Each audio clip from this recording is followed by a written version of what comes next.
இந்த வீடியோவில் நம்ம என்ன ரெசிபி பார்க்க போகிறோம் அப்படின்னா சிக்கன் கிரேவி. இது ரொம்ப ரொம்ப ஈஸியாக நம்ம செஞ்சிடலாம். இது வந்து சப்பாத்தி, பூரி, இட்லி, தோசை, நான், சாதம் எல்லாத்தையும் கூட வச்சு சாப்பிட்றதுக்கு ரொம்ப ரொம்ப அருமையாக இருக்கும். இதை எப்படி செய்யலான்னு பார்ப்போம்.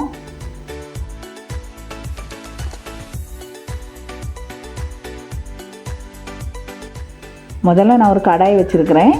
இந்த கடாய் சூடானதுக்கப்புறம் நான் ஒரு 3 ஸ்பூன் எண்ணெய் விட்டுருக்கிறேன்.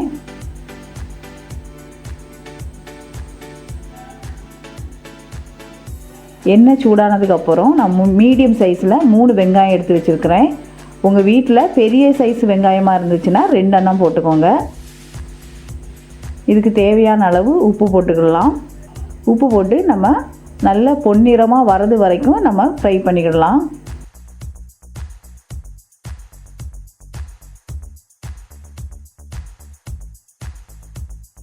இப்போ நான் மூடி போட்டு இந்த மாதிரி பொன்னிறமாக வரது வரைக்கும் நம்ம வதக்கிக்கிடலாம். இப்படி வதக்கினதுக்கப்புறம் நான் ஒரு 1.5 ஸ்பூன் இஞ்சி பூண்டு பேஸ்ட்டு போட்டிருக்கிறேன். இஞ்சி பூண்டு பேஸ்ட்டு ஸ்மெல் போகிறது வரைக்கும் நம்ம ஒரு 2-3 நிமிஷத்துக்கு நம்ம வதக்கி விட்டுக்கிடலாம்.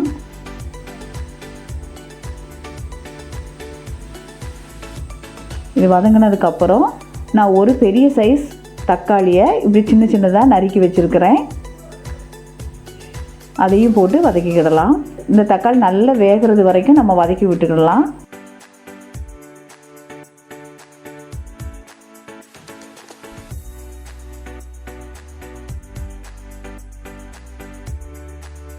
இப்போ அதை மூடி போட்டு நான் வேக வைக்கிறேன்.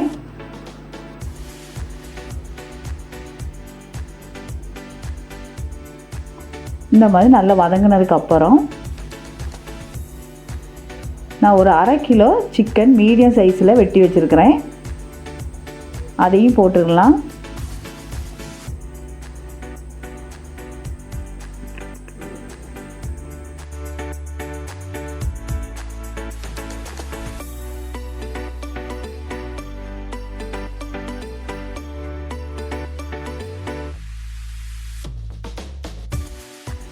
இப்போ இந்த சிக்கனுக்கு தேவையான அளவு உப்பு போட்டிருக்கேன்.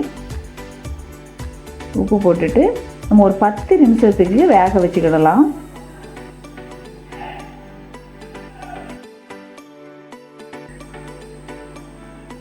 இந்த சிக்கன் பாதி வெந்ததுக்கப்புறம்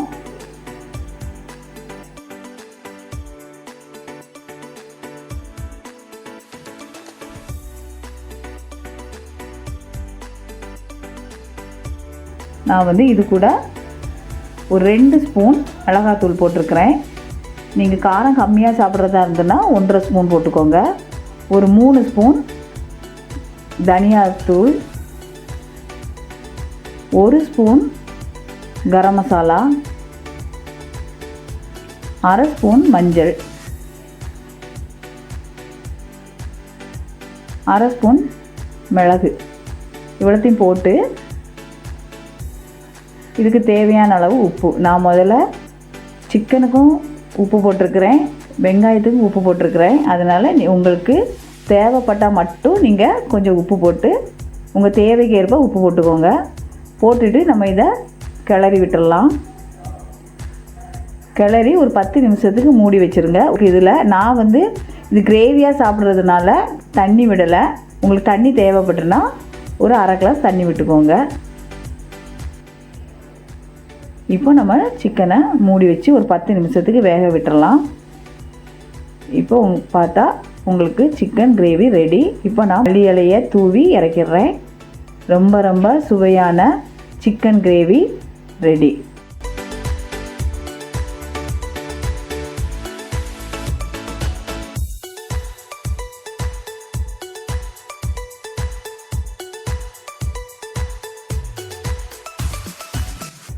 இப்போ நம்ம ஒரு பிளேட்டுக்கு மாற்றிடலாம். இதை உங்கள் வீட்டில் நீங்கள் செஞ்சு பாருங்கள். செய்து பார்த்துட்டு செஞ்சு சாப்பிட்டு பார்த்துட்டு உங்களுக்கு இந்த வீடியோ பிடிச்சிருந்ததுன்னா லைக் பண்ணுங்கள், ஷேர் பண்ணுங்கள், கமெண்ட் பண்ணுங்கள், சப்ஸ்கிரைப் பண்ணுங்கள். தேங்க்யூ.